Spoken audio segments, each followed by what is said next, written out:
You're stuck at home in quarantine. 5 o'clock. Why not have a drink with me? Hey everybody, happy Quarantiki Tuesday! Today kind of felt like a Monday, first day of the work week, but then you look at the calendar and you realize it's Quarantiki Tuesday and everything is good in the world. Hope everybody out there is doing well. Looks like we have Keith, Tom, and Megan in the chat so far. Good to see you all. Hope all of you had a very nice Tuesday today.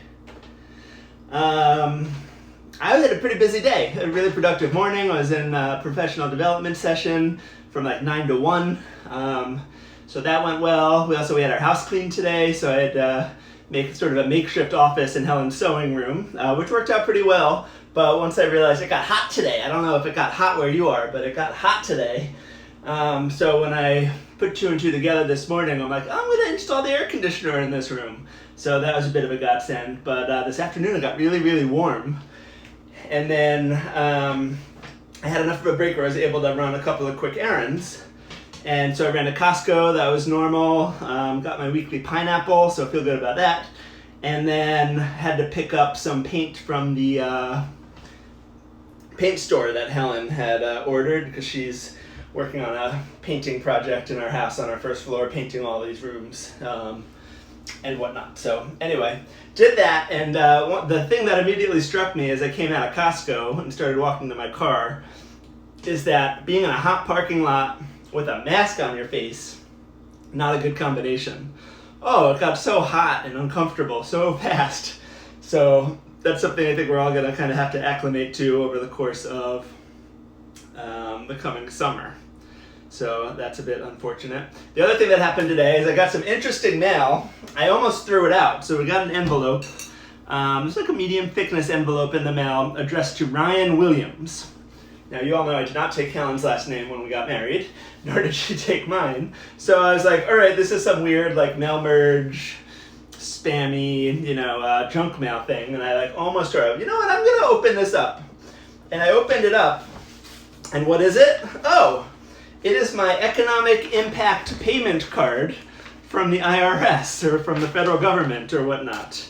From the CARES Act. So I guess because of some weird combination of them not having my bank account on file and the local IRS branch that processed our tax return in 2018 or 2019 or whatever the last one is that they have on it, instead of being able to deposit it in our bank account and instead of issuing us a check, they issued us this very patriotic Visa card. And if you look real close, and I know it's reversed for you, our names are right on there, Helen Williams and Ryan Williams. So according to the United States Department of the Treasury, my name is Ryan Williams, and they just issued thousands of dollars to me on a Visa gift card because I guess that's how we do things in this country these days. So that's weird and kind of annoying to now have to, work my finances around the fact that I am going to have to spend down this debit card that we got in the mail. So anyway, that happened.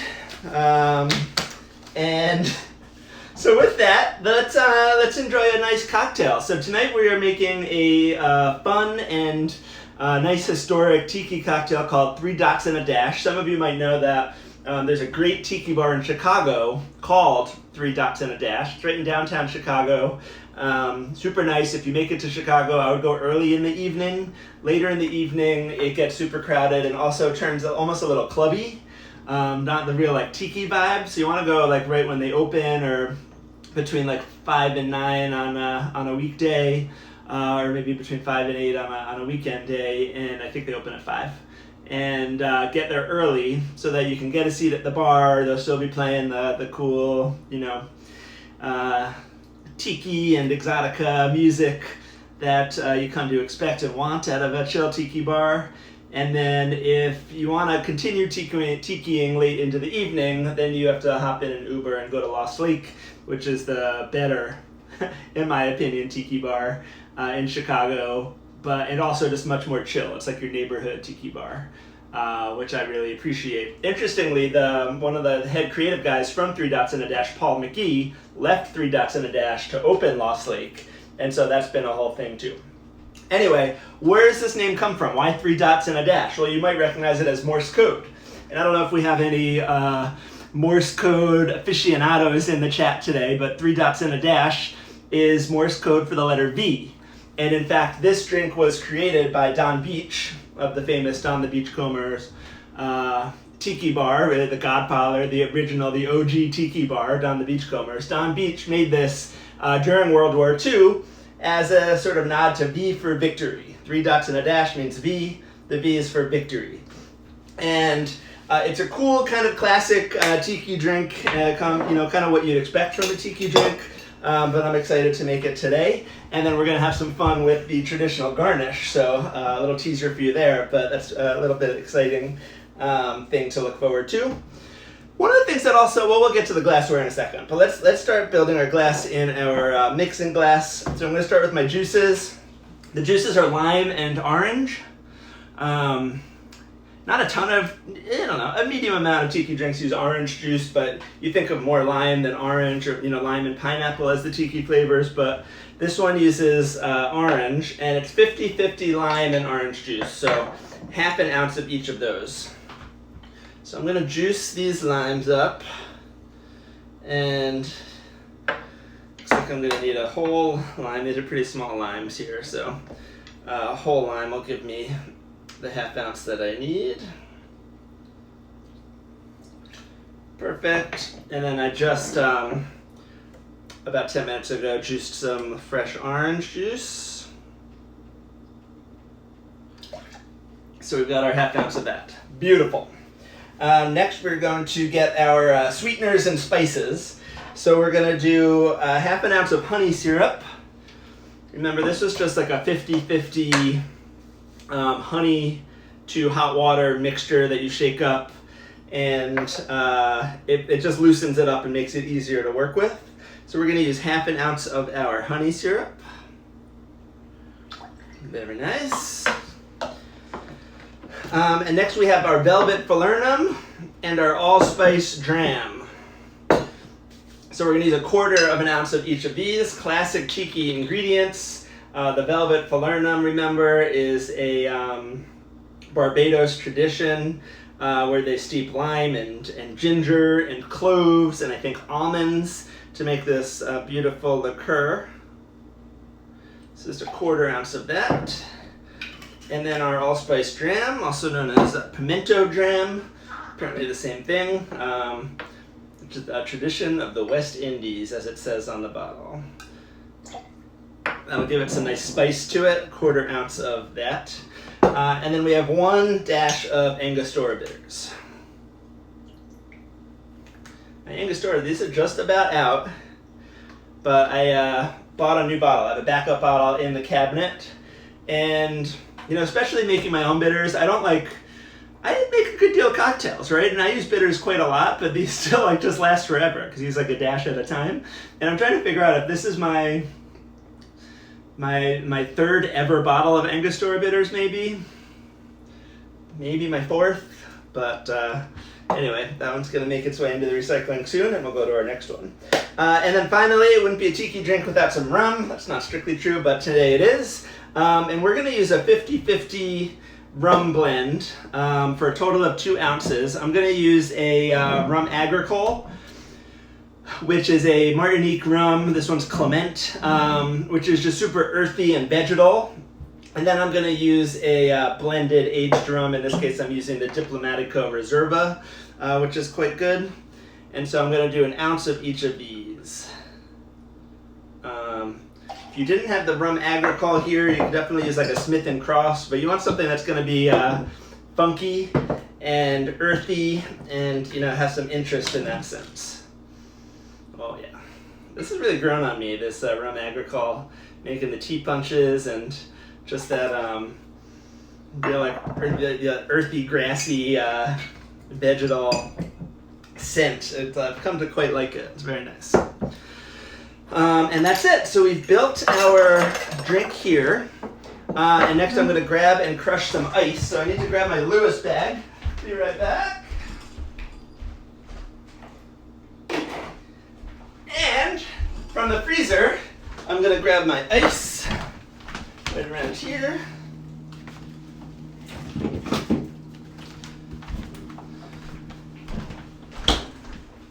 The other development from the last 24 hours is actually, as I was making my drink here last night, I saw a mouse run across our kitchen. Whew! So, I mean, it happens every spring. We get a couple mice, we set some traps, we kill them, get rid of them, and it's all set. But a little disappointing that we had to deal with that. And Helen is actually the expert mouse assassin. She is just, I don't know, she's much better than me. She's like the mouse whisperer. In terms of like setting the traps right, getting the sensitivity just right, using the right bait, putting them in the right spots. So I set a trap last night and didn't get it. Like it didn't bite or anything. And so we'll see. I'll keep you updated on if we catch there's at least one mouse in here. And you know, if we leave one mouse for too long, they're gonna start multiplying. So not what you want, not what you want. All right, so I'm gonna crush some ice.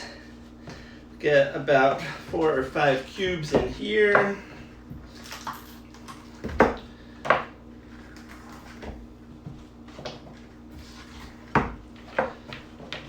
And crush this up. Everybody hold on to your hats.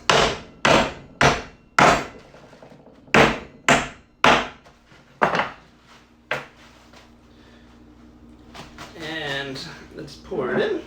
This is where I always make a mess, so I'm going to try to see if I can be a little bit more careful than usual today. Pretty good. Pretty good.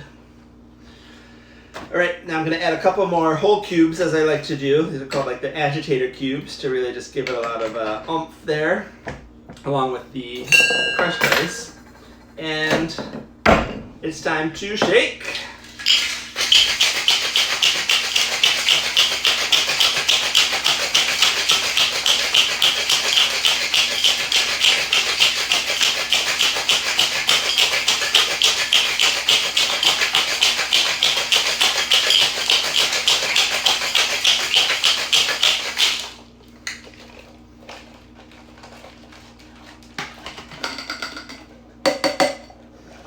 Beautiful. You can smell that rum agricole coming up at you in the nose. Very nice. Okay, so most of the recipes I see for this has glassware choice that seems unique among tiki drinks, which is a footed Pilsner glass. So interesting, right? So I have these beautiful Waterford Crystal Pilsner glass. I think was a gift from my mother. Thank you, Peg, if you're in there. Too bad you don't have any owls. I know. Oh man, Mom. Colleen's owls would be all over the mice. You'd think the dogs would scare them away, but they don't. So I don't know what's going on there. Great. So I'm just gonna pour this right in to our Pilsner glass like that. See, it has this really nice golden hue color. And now for the fun part, we're gonna build our garnish. Now, as a nod towards the name of the drink, the Morse code, the 3 dots and a dash, we're gonna skewer 3 dots and a dash on our toothpick. And so our dots are gonna be maraschino cherries, and our dash is gonna be a nice chunk of pineapple. So the technique I've come to for getting cherries, especially when I didn't do a bunch at once, is to get my little spoon, fish out a cherry, try to get it in its little divot, and then scrunch it up, go in for the next one.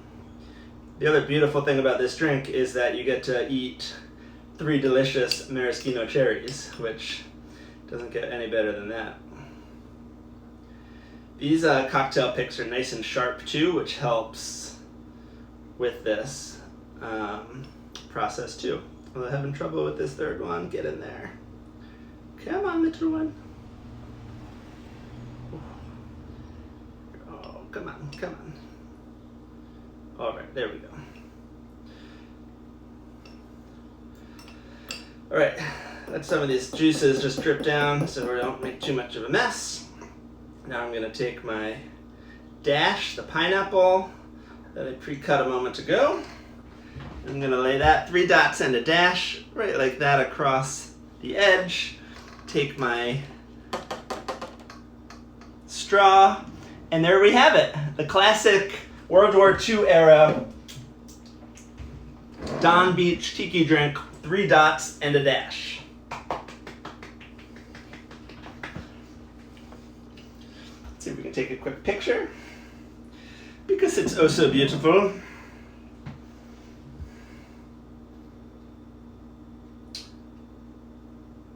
Lovely. All right, let's give it a taste. Cheers, everyone.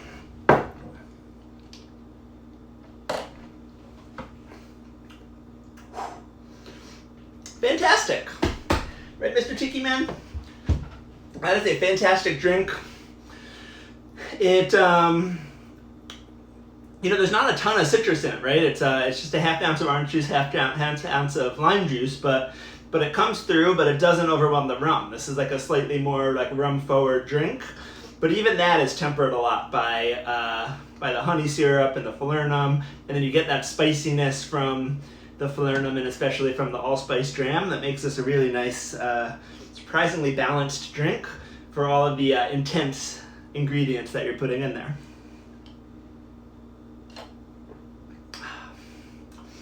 And then that rum agricole really comes through, that funkiness of the rum. So if you haven't yet acquired a tongue or a taste for the rum agricole, you might want to use a rum that's a little smoother or a little bit less funky, but I really like it. I enjoy it. It comes through, definitely comes through.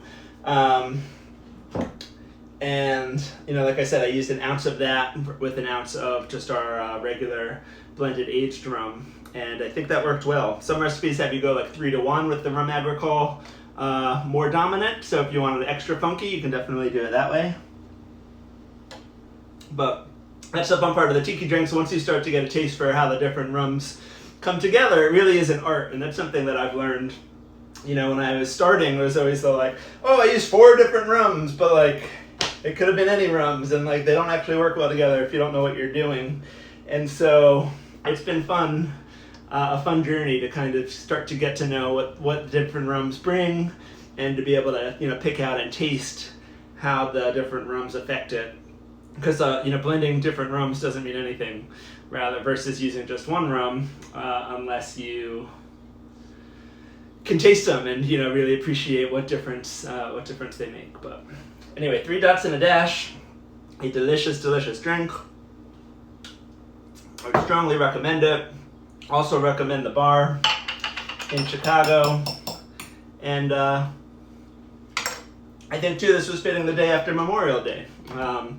Which was an after the fact. I was surfing on r/tiki on Reddit, and somebody made this, and they're like, "Oh, I guess this is feels like kind of appropriate for Memorial Day." I'm like, "Oh, I appreciate that. I'm gonna throw this in there as our Quarantiki Tuesday post Memorial Day drink." So that's how we got here. No regrets, feeling good. It's 5 o'clock. Why not have a drink with me? Cheers, everybody.